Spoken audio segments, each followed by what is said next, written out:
Did you hear about our new sponsor, Learn It? One of the best ways to support your team is by investing in their growth through practical learning experiences. And that's exactly what Learn It delivers.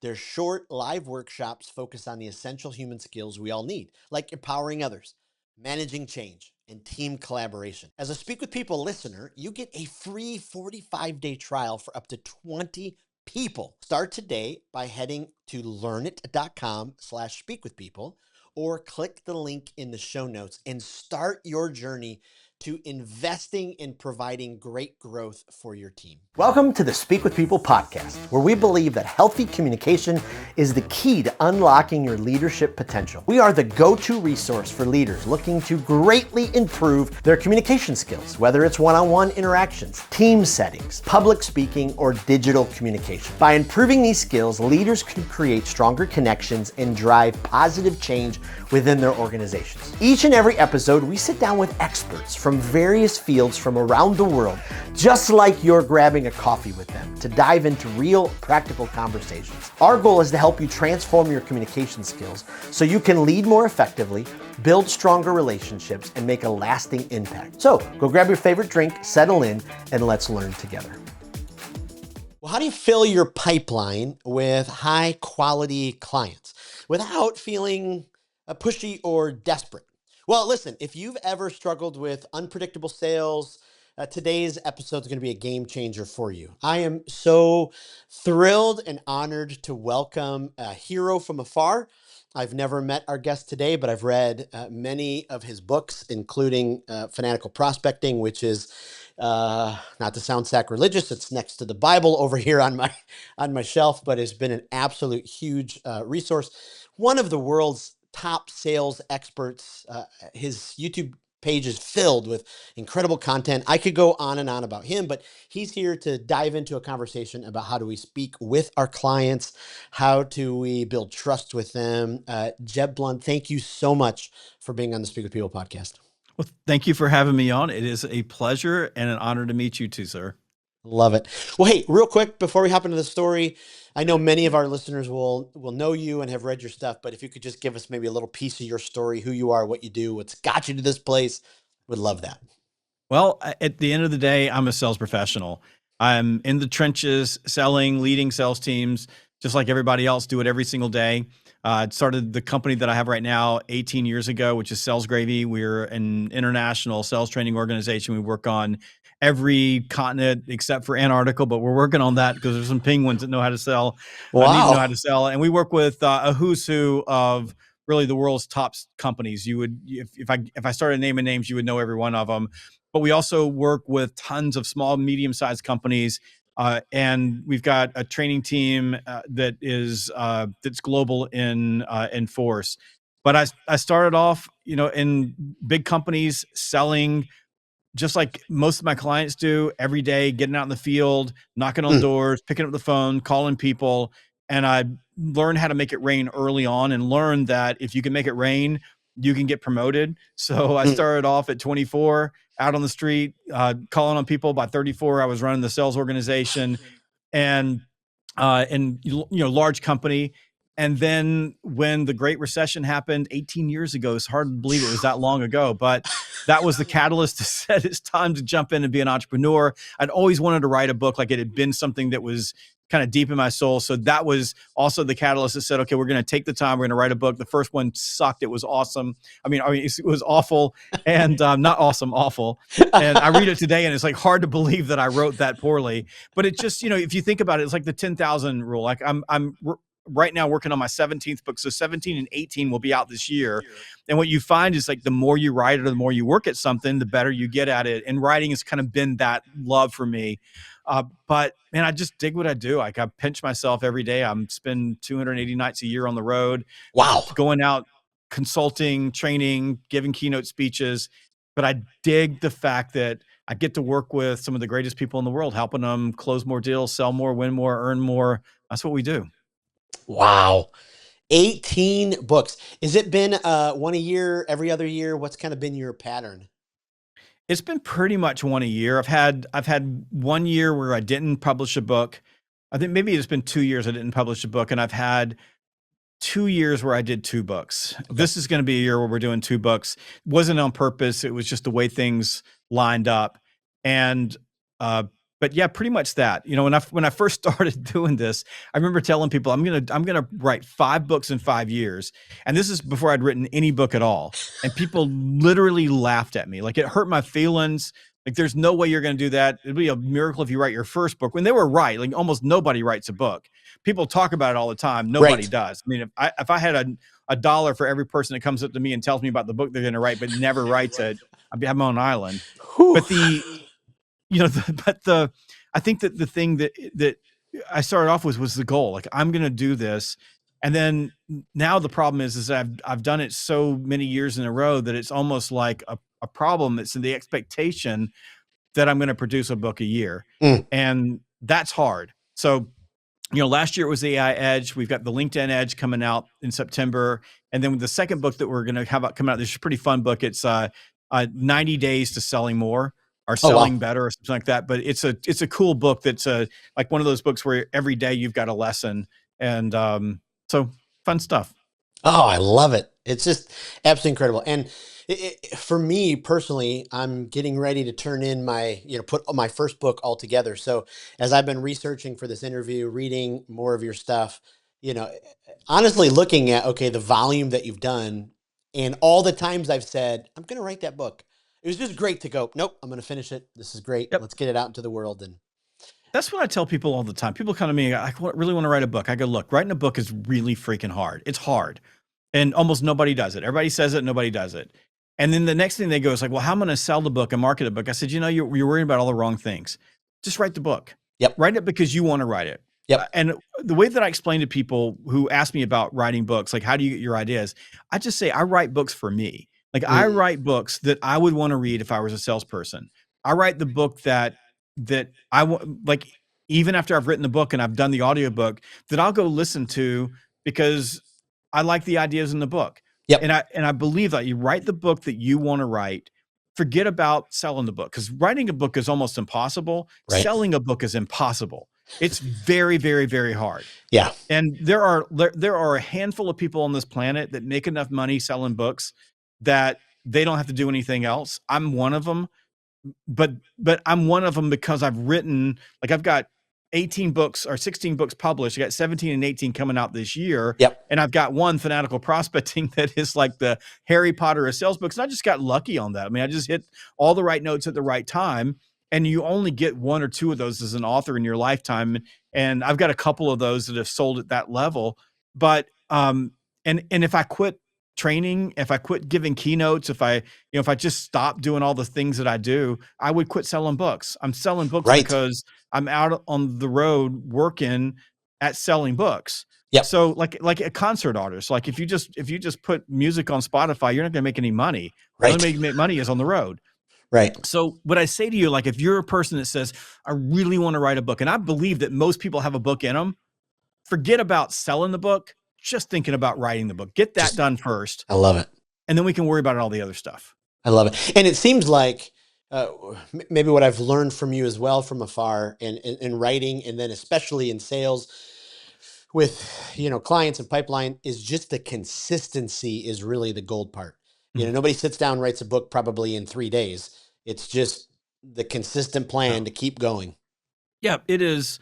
Like right now, we were talking in the pre-show. I've got my phone in front of me. I've got the book that I'm writing now in Google Docs, and if I get 5 minutes, I'm working on it, and I'm just working because I've got, when I say I spend 280 nights on the road, like, I've barely been home since January. Wow. So it's hard. Like, it's hard to write. You just have to decide, am I going to write the book or not? Yep. And then you go. Now, after doing it as many times as I've done it, like, there really is some magic to, you do it enough times, you start to figure it out. Like, you start to get good at the process of writing. You get comfortable with the first pass is going to absolutely suck. Yep. It's going to be so bad. Like, if you read it, you're going to go, how is it possible that a person with my education level wrote this drivel on this page? And then you realize that it's in writing a book is not about the writing part. It's about the editing part. Books are made in editing, not in writing. Yep. Once you figure that out, it gets easy, because what holds most people back is that they write and then they judge what they write. So they write a little bit and they go, God, this is terrible. And then they get turned off and they go away, versus just write and then come back and fix it. And that's Yep.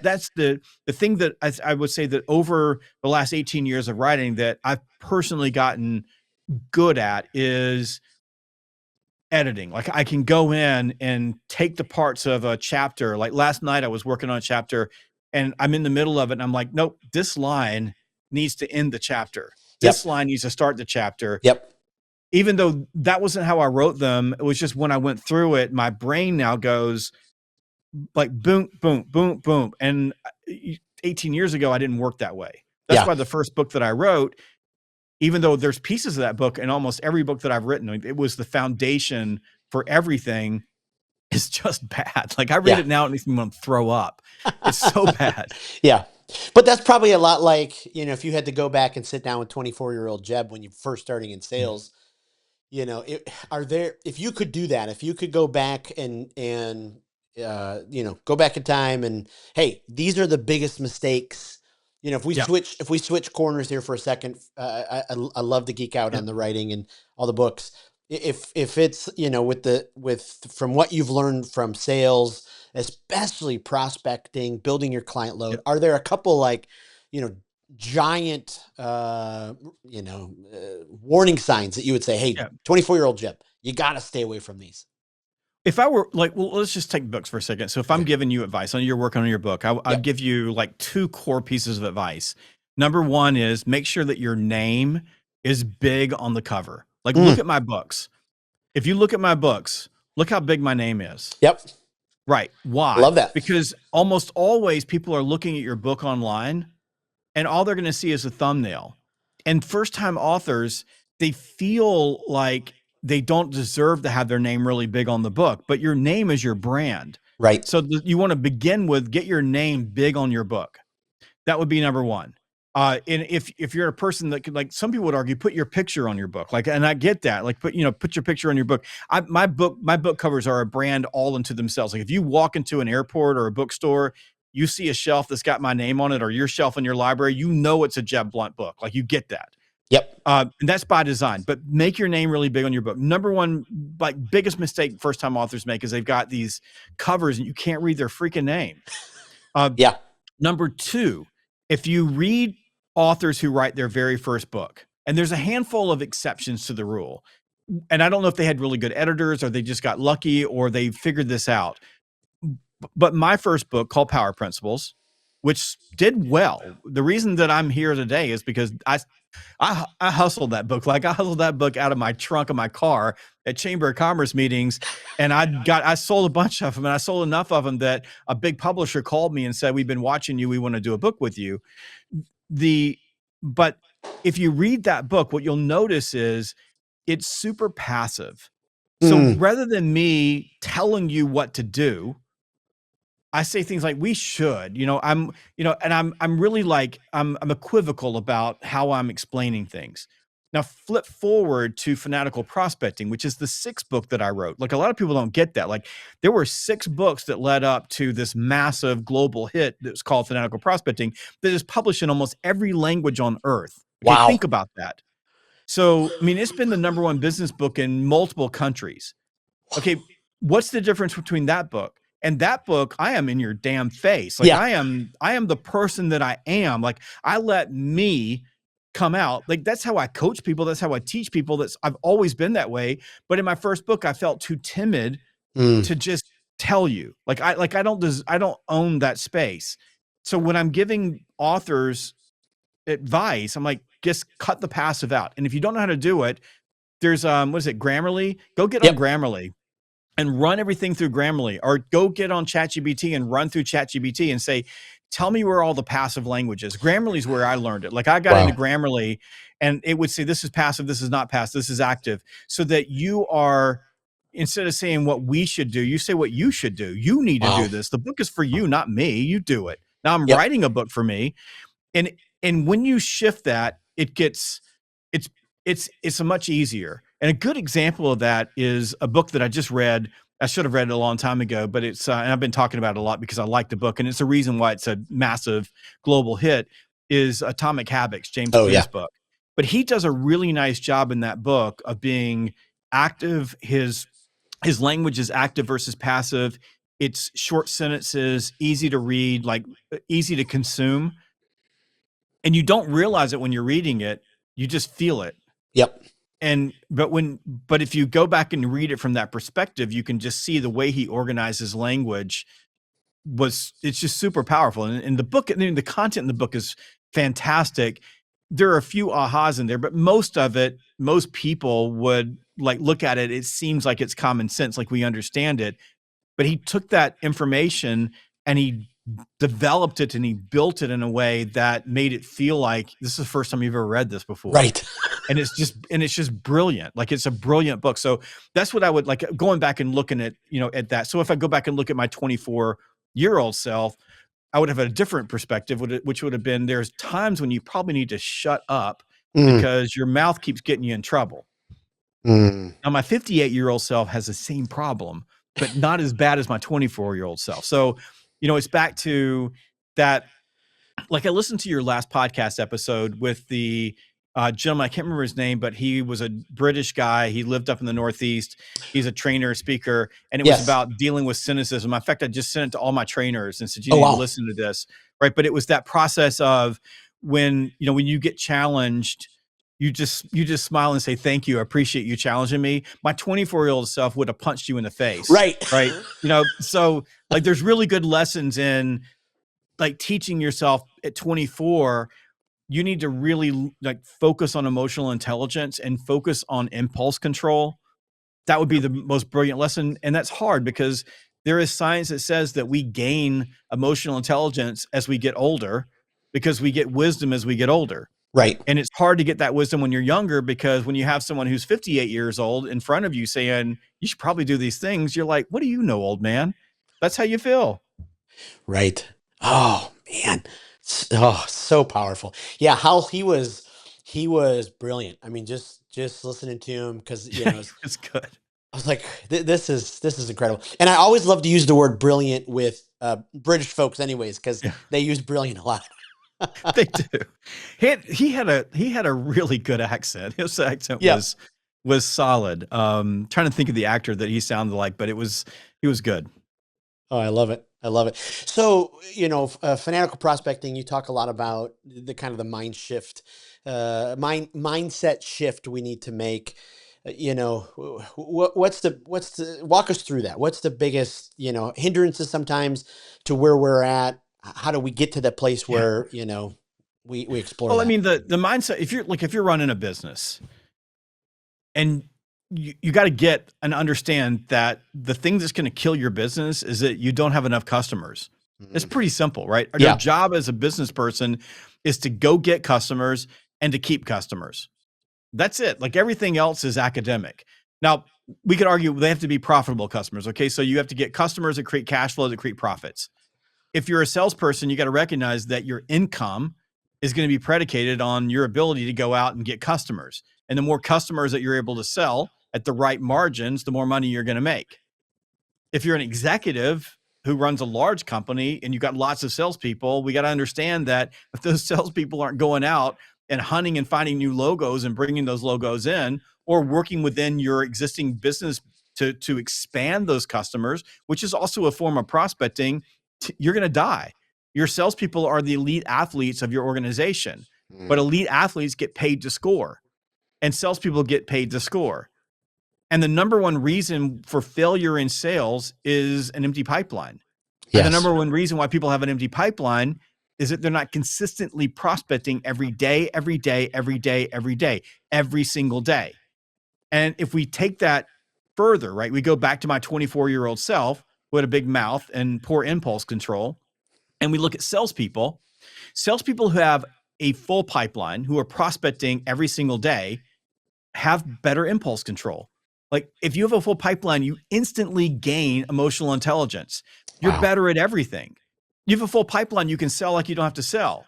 You have relaxed, assertive confidence, which by the way, if there is a Jedi mind trick in sales, it is relaxed, assertive confidence. Like if you're confident, people will buy from you. They lean into you. Well, if you have a full pipeline, you instantly have confidence because you have so many options. But if you have an empty pipeline, you're desperate. You're pushy, you're pitchy, you're insecure. It changes your behavior. People don't want to do business with you. And the more desperate and insecure you get, the more desperate and insecure you get, because Wow. it's like this downward vortex. Yep. So if we fill up the pipeline, if we have a full pipeline, and this is for leaders, like you're leading a team and you're holding people accountable for prospecting every day and you're there with them, your sales team is going to be better at negotiating. You're going to make more money because they're going to sell deals at higher margins. They're going to deliver a better buying experience for your customers, who are going to come in and deal with people who come across as true consultants, who are relaxed in the process and ask good questions, who build good business case and give good presentations. But if you got an empty pipeline, the entire thing falls apart. So what's the mindset? I mean, the mindset is, I'm a person who every single day does activity that generates pipe. Every Wow. day, every day, every day. When I wake up, I'm a person who does this. That's my identity. And you never miss a day. I did a podcast episode on the Sales Gravy podcast. We do these Money Mondays. So we podcast 3 days a week. So we have the Money Monday podcast, and it's called the BTN method, right? So the whole idea there was there's never a 0 day. Even if you only have time to make 5 outbound dials, you do 5. So every day you do something. Now, what's crazy is my executive assistant was in here a few minutes ago, and she goes, I made 10 cold calls yesterday, because our entire team sells. Like, she goes, and I was getting drilled on, like, I went to the Fanatical Prospecting Boot Camp, and so she's responsible for some of our events, and we're trying to fill up an event. She goes, I made 10 cold calls. I talked to 3 people, which is crazy, because I got salespeople all the time telling me people don't answer the phone, and my executive assistant gets a 30% pickup rate. Think about that. It's nuts. So the mindset is every day, every day, every day, every day. The thing that we fail out is we go, some days I'm not going to prospect, some days I am going to prospect. We prospect every day. Yep. And the salespeople who get this, right, these rainmakers, they're never hungry. They're never stressed. They're never desperate. They come to work. They're comfortable because they know, like, if I produce pipe, I produce sales. Don't just hope for better client conversations. Equip yourself for them. The Speak with Your Client series is live from April 14th to May 30th, packed with powerful tools to help you build trust and close more deals without being salesy. Catch expert-led podcasts, weekly blogs, live webinars on Mondays, and grab your free copy of the High Trust Sales Playbook. Make sure you're following Speak with People on all the socials. Join the speakers group on Facebook or the Speak with Your Client LinkedIn group just for the series. Don't miss a moment. Everything's waiting for you at speakwithpeople.com/speakwithyourclient. Your next client is counting on it. Wow. It's like my coffee cup says, eat, sleep, prospect. Everything That's else. it. Just absolutely amazing. Today, I spoke at an event. Our local county has an economic development here we're in Tampa. And so they did a training day for local business leaders. And so I was invited to speak. And so an attorney comes up to me afterwards and says, this is the kind of training I need for my team. I have, 2 different offices, what's it going to take? And I was thinking about just what you were saying, like every moment is prospecting. Here I am, sometimes I get into this mode. I'm like, oh, no, it's just in my office when I'm sending calls. Yeah. No, right then and there was prospecting. Right. The conversations in the hallway, everything is pointing people You back fill to every it. gap. That's Yes. why we go let's take this back to writing a book. People ask me all the time, how can you write so many books? Like, how is it possible that you're so prolific? The law of cumulative impact. The law of cumulative impact says that a little bit of action consistently every single day adds up to massive results. So what do? I write every day. I mean, yesterday I'm jumping between airplanes and I've got a manuscript in Google Docs and it's on my phone. So I'm sitting on the airplane waiting for the airplane to take off. I could read the news or I could write. Think about that. You're out selling. You're in a situation. You've got 10 minutes for a meeting. You can't peel off 5 outbound prospecting calls. Yep. Like, and that's what a lot of salespeople do. They go, oh, I got to wait till I get back to the office. I got to wait till everything is perfect. I got to get every single duck in the row. So they're planning to prospect, but they're not actually prospecting. So And I've always run my life that way. I go back to like, this is going to so date me. So all of the Gen Zs on here, like this was a total Sigma move back in my day, right? I Love it. knew, right, where all of the payphones were in my territory. A payphone was a thing that you put money in and then you could make a phone call because you didn't have these things. But I knew Yes. where all of the phones were that had the long cords. So it was crazy. There were payphones out there that had really long cords on them. And with a long cord, you could drive up to the phone and you could like get the phone off the hook without getting out of your car. And your car was air conditioning and warmth and maybe a Diet Coke. So I knew, and I would in between calls, I would go to all these different payphones. I'd have a list with me. And if I had 5 minutes, 10 minutes or whatever, in between calls, I'm making outbound dials. And every single day I was able to crush about 100 outbound calls. I'm also the number one salesperson in the company. I'm making more money than the daggum CEO of the organization because I'm selling so much. And this is in my early 20s in the 90s. Okay. So I was Wow. making bank back then, Wow. I'm like in today's numbers, probably close to $1 million. Wow. But I just knew where they were. So like, and if you walked into like a conference and you had a bunch of good salespeople in there, there would be a rush to the payphones after like there was a break, and you'd be fighting with each other, their elbows out, like getting to the payphone that's mine, because all the top performers would be going to the payphones because they're filling in every single moment of their day Wow. with some level of activity because they recognize that the cumulative impact of all of those touches pays off. And what you just said is that that's what fanatical prospectors do. They are always on. They're always prospecting. They never stop.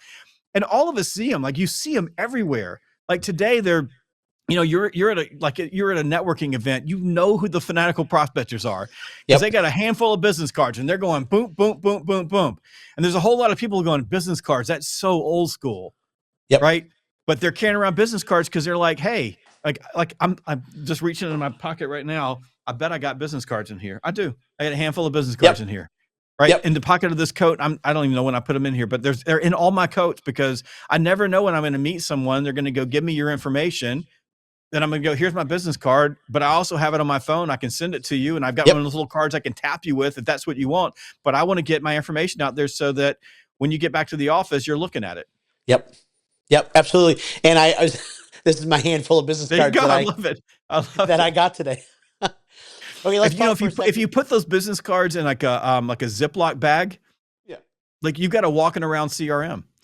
Absolutely. Yeah, absolutely. Yeah, you never, who am I going to call? Well, okay, I've got a whole list. I love it. Let's talk for a second about rejection. This is not obviously for everyone. You got to have some thick skin. You just talked about making 100 calls. What are some ways to push through the slumps, to push through the, oh man, I'm on call 101. I haven't got the yes yet. Give us some wisdom. Okay, let's take it. Let's take the last thing you said. Okay. So that, because a lot of times people construe, I didn't get a yes with rejection. So day before yesterday, I was in Knoxville, Tennessee, and a young man was sitting there whose entire prospecting burden is 10 outbound touches a day, the entire process. And he's calling inactive customers. So he's calling people who have done business with the company in the past, but they're not doing business with the company now. And he's like, I'm just so like distraught over this because it doesn't work for me. I call and I leave voicemails and nobody calls me back. It's just awful. He feels like he's made 10 calls and he didn't talk to anybody, that he got rejected. Like that's a mindset. Like that's all in his head. And he's not alone. People feel like this everywhere. They're going, this is so hard. I'm like, but how? I'm always looking for him. I'm like, explain to me how hard this is. You didn't actually talk to anybody. Like nobody said anything to you. Just left the message. Voicemails. How is this hurting you on the inside? But they construe no talking to them, like they not getting anybody with rejection. That is not rejection. So if we look at that, the way I work with young people on this is I go back to cumulative impact. I say, look, I got faith. I have faith because numbers are numbers. And when I look at the numbers of your organization, 10 calls a day, 50 a week times, 50 weeks. If we just look at the number of calls, we know that that's going to be, I think, 2,500 calls. There's going to be 2,500 calls. We know, looking at the statistics, that 10% of those calls are going to end up being revenue. We know that your AOV on that is $10,000. So we're going to take 10,000 by 250. That's where you're going to end up with. So I'm not worried about one call block where nobody talked to you, or two or three. All I know is that if you do this every single day, this is on average what we're going to end up with. Now, the better reps have a lot better pull through than the average reps. We're just talking about average, right? Yep. So, so when I look at prospecting, for me, it's just pure faith. It's the faith that if you took everything away from me, dropped me off in the middle of nowhere, said you got to start all over again, and I can get a phone, I'm going to build it back, because I have faith that if I do this work, I'm going to win, because I know that the law of cumulative impact is behind me. And I know if I talk to enough people that someone's going to buy from me. Now, that doesn't mean that I can't improve my technique, but it does mean that I'm perfectly capable of having a conversation. So no response is not rejection. Right. Rejection is screw you. That's rejection, right? Yep. Screw you. Don't ever call me again. I hate you. I hate your company. That's rejection. And you know what? It hurts. I wrote a book about this called Objections, and I really dive into the psychology of this process. And I do get that it hurts people to be rejected. It hurts me to be rejected. But that's rejection. Most of us don't get that type of rejection. Right. We do sometimes. The harshest rejection in sales is going to come in a prospecting call. You're interrupting somebody's day. Right. I get that. But most of it's rejection. I mean, excuse me, objections, right? Right. So most of it is, hey, I'm busy right now. I don't have time right now. I'm not interested. This is not a priority. Hey, you're talking to the wrong person. Those are objections. The way you handle that is to have a process for handling it, right? So the way you handle it is you got to understand the way that your brain and body react to someone telling you no. And that is a neurological, not a psychological response. Mm. When someone says no to you, it kicks off fight or flight, and it's the reason you feel the way you feel. So if you have a process, for us, it's LDA, lead, disrupt, ask. If you have a process, we know what to say in order to give our brain the ability to catch up and recognize that this is not a threat to us and we are not being rejected. Then we have a way of handling it, a pattern disrupt for the person, because they're just usually, when we call and interrupt them, saying whatever that comes to their mind that they feel like is going to get rid of the salesperson. If we pattern disrupt that, they're going to pay attention to us. And then we ask again. So the way you handle rejection is to recognize that you can handle it if you have a process for managing it, or a framework for managing it. And that's what we teach in Fanatical Prospecting boot camps. And we drill that and we work through it because it is tough for people. And I'm not glorifying rejection, because there's nothing glorifying, or there's no glory in being rejected. It's not fun, and nobody wants to be rejected. The problem for us is that most of the objections that we get that drive us crazy are not rejection, but we treat them that way. Right. And I know what rejection feels like. I've been rejected. I get that. I understand it. Yep. So, but I would say, and this is just a gratuitous book plug, but I would go, if you've got a problem with rejection, like if you fear rejection, if it holds you back, if it's an issue for you, I've had so many people tell me that the book I wrote called Objections has changed their life or changed the way that they see rejection. I think that it would be really helpful for you to read that book, because we really do walk through why this happens to you, the psychology behind it. It's not this, let it roll off your back, which is really, just disingenuous, because it doesn't. But it's teaching you how to deal with it, because it's happening everywhere in your life. Like, I mean, Right. It's not just sales. Like you're getting these same objections everywhere. I mean, crap, I got them from my wife just the other day ago. I said, hey, I'm going out to Vegas. You want to come with me? And she's like, oh, I don't know. And I'm like, it's harder when you're dealing with family, but I mean, still, I'm like, okay, she's not rejected me. She just doesn't like the idea because I just sprung it on her. Let me go back and figure out another way of bringing this up. Right. So, and sometimes it's all in our mind. Like we is. make up stuff all the time. Somebody says, well, I don't have time right now. And we tell somebody else, like, oh yeah, they're, it's like, no. Stop. Stop thinking something that's not there. It's just absolutely true. So much of it's just, it's head game. It's the, like, I love golf. If I could just play golf and write books, I'd be the happiest person in the world. And I would be, I really believe that I'd be a much better golfer than I am if and when I can get a hold of my head. Because most of the time, if my head's in the right place, I'm in the right place. And I'll Yes. give you a great example of this. This was back before Christmas. I think it was we had a nice warm day here in Georgia. I live in Augusta. And I went out and I got on the first tee and I triple bogeyed the first hole. And that, which is not unusual for an amateur, you know. So Sure. I got to get into the rhythm, and then I hit the second hole and I triple bogeyed the second hole. And there were a few, like, you know, I dropped a few F-bombs, I'm sure. And then I got to the third hole, which is a par 5, and I quadruple bogey the par 5. Okay, so we're like, we're not talking about a really good start. And I'm like, my language changed. I'm like, I just can't hit this club. I just can't do this. I just can't do this. Now I teach this, right? Everything that you just said right now, like it's in your head. You're telling your story. I'm telling myself this story about I can't play golf. And I'm walking off of the third hole onto the fourth. And I'm like, I caught myself and said, you got to change this narrative in your head. Like, this is dumb. And so all I did, it's a long walk because you got to walk across a bridge over a swamp to get to the fourth hole. And I'm like, you know what? You do know how to hit golf balls. I mean, you do this all the time. You've birdied this hole before. Like, you totally have this down. All you need to do is just slow down just a little bit, think positively, focus. You got this. I walk up to the fourth tee. I hit a screaming drive right down the center of the fairway. My next shot is on the green. I birdied that hole. All I did was change the story I was telling myself about how I play golf. Wow. So good. Just a few more questions for you as we wrap up.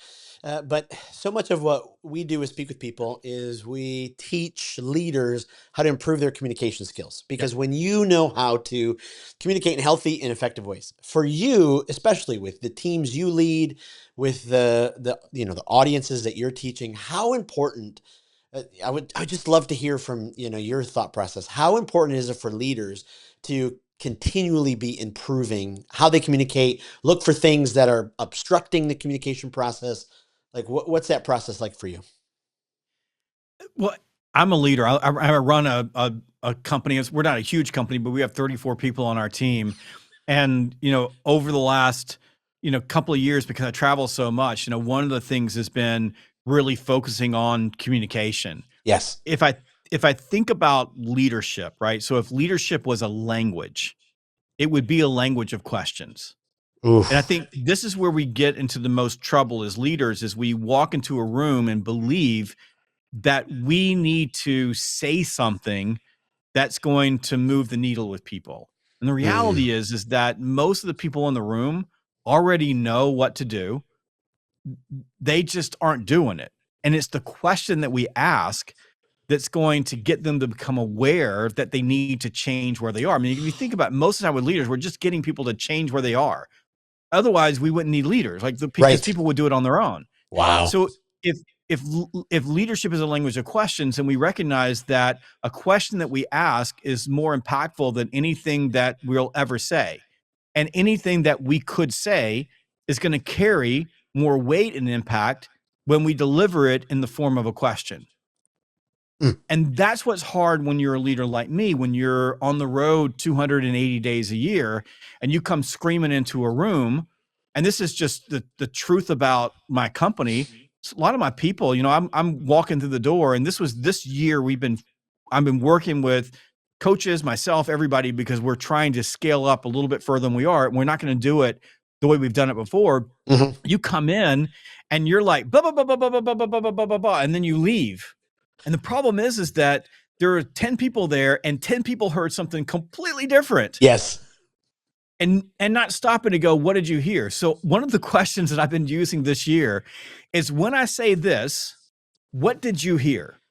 Oof. And I'm using that to stop myself as well, to say, maybe I'm not communicating as well as I should be.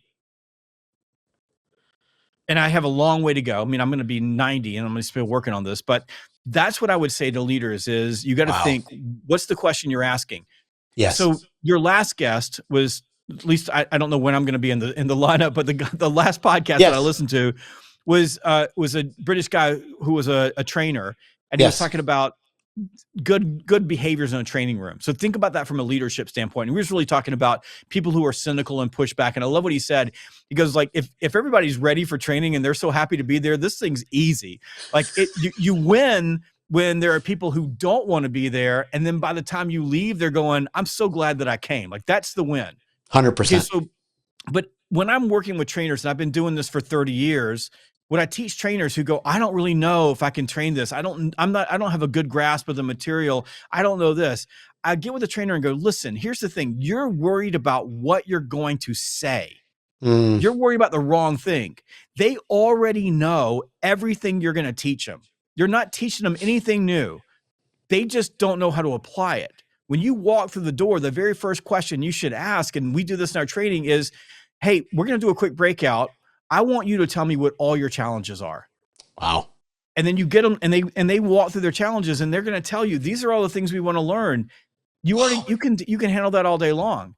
So you don't need to know everything. You just need to know what questions to ask. And that's, to me, like that's the most important thing that you can possibly do as a leader, is just get focused on asking good questions. Everything else from there is easy. Oh, that's incredible. And our podcast listeners will know, just a few episodes ago, we had a whole episode just on asking incredible questions. That what you just said was so brilliant, because I just recently had a giant call with the CEO of a financial company. She oversees about 15,000 advisors. I find myself in a lot of room with financial advisors dealing with client communication skills. Mm-hmm. So I was getting ready to go into the meeting. I'm like pitched up. I'm like, I'm going to give you my pitch. At the last second, my business coach calls and says, I think you should start by just asking her, what's the challenge? What is, and I was like, no, I'm all ready.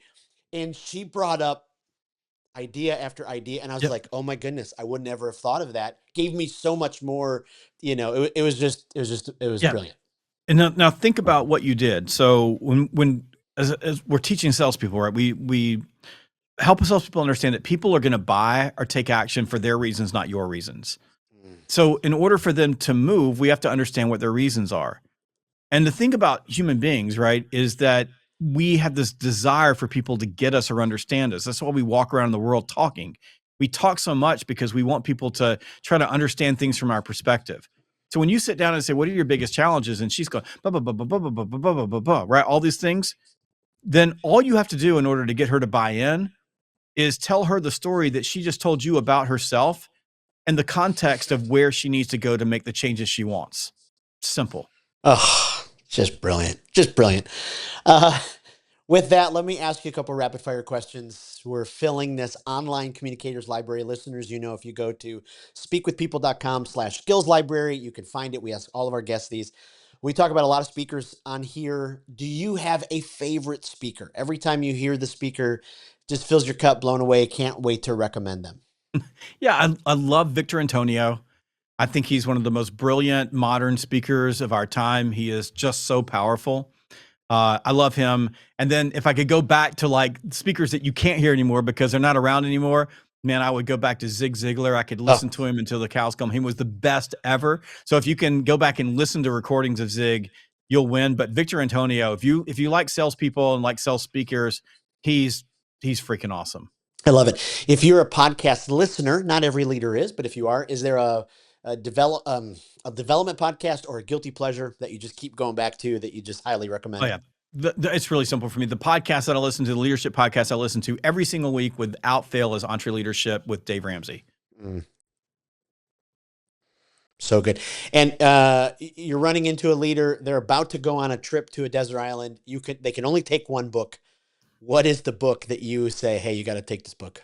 Now, this is going to sound self-serving, but I'm going to give them People Follow You, that was written by me. I love it. I think that's great. We use the phrase speak with your client, not at them, pretty frequently around here. As you just heard that and processed it, is there something that immediately stuck out about that phrase that you just go, here's what leaders should do with that phrase? Yeah, I go back to our conversation about asking great questions. Yes. I believe that a person's emotional experience with you as they walk through their decision journey is a more consistent predictor of your outcome than any other variable, whether you're leading someone or selling to someone. And that decision journey crosses 5 circles. The outside circle is, do I like you? The next circle is, do you listen to me? Now, if we think about that, the easiest way to be likable is just to listen to another human being, right? If you listen to you, you like me. And the next circle is, do you make me feel important? Now, the most insatiable human need is the need to feel like we matter. But the easiest way to make someone feel like they matter is that you just take time to listen to them. So if we just really think about this, right? Be likable, you listen. To check off the question, does this person care about me? Listen. Does this person make me feel important? Listen. The next circle is, do you get me? Right? We just talked about that. Well, the easiest way to get someone is for them to tell you their story, and then for you to tell their story back to them. That's the most powerful story you can tell anybody. And when you do that and you demonstrate that you've listened and that you get them, that's when they trust you. And when people trust you, whether you're a leader or you're selling something, anything is possible. Goodness gracious. I mean, a master class. Where's the best place that we can send our listeners to find out more about you, get your resources, all that kind of stuff? Yeah, go to salesgravy.com. That's salesgravy.com. You can also go to my website, jebblount.com, but Salesgravy is going to be your very best place to go. And we'll put all of that in the show notes. We'll put it in our Facebook group. Jeb, this was, it's always amazing when you get to speak with heroes. And I can't thank you enough for, I'm sorry to sound like a fanboy, but it's authentic so and nice. it's real. And so, you're not at the very top of the list. Tom Brady, Darius Rucker. Okay. There's a few, and then you're on the list. So thank you so much for your time. So kind and generous of you. My pleasure. Thank you so much. Thanks for tuning in to today's episode of the Speak with People podcast. It means the world to us when you share this episode. Thanks for liking, subscribing, or following the podcast. That really does help the podcast get into more ears and into more leaders listening. Also, don't forget, we have 2 exciting resources for you. The first is go to Facebook and join the Speakers Group. This is a community designed for leaders who want to grow their communication skills. Also, go to speakwithpeople.com/skills library to access the Communication Skills Library. It is an online resource chock filled with resources that will inspire you and transform you and grow your communication skills. Thanks again for being a part of the listening community. We cannot wait for the next episode.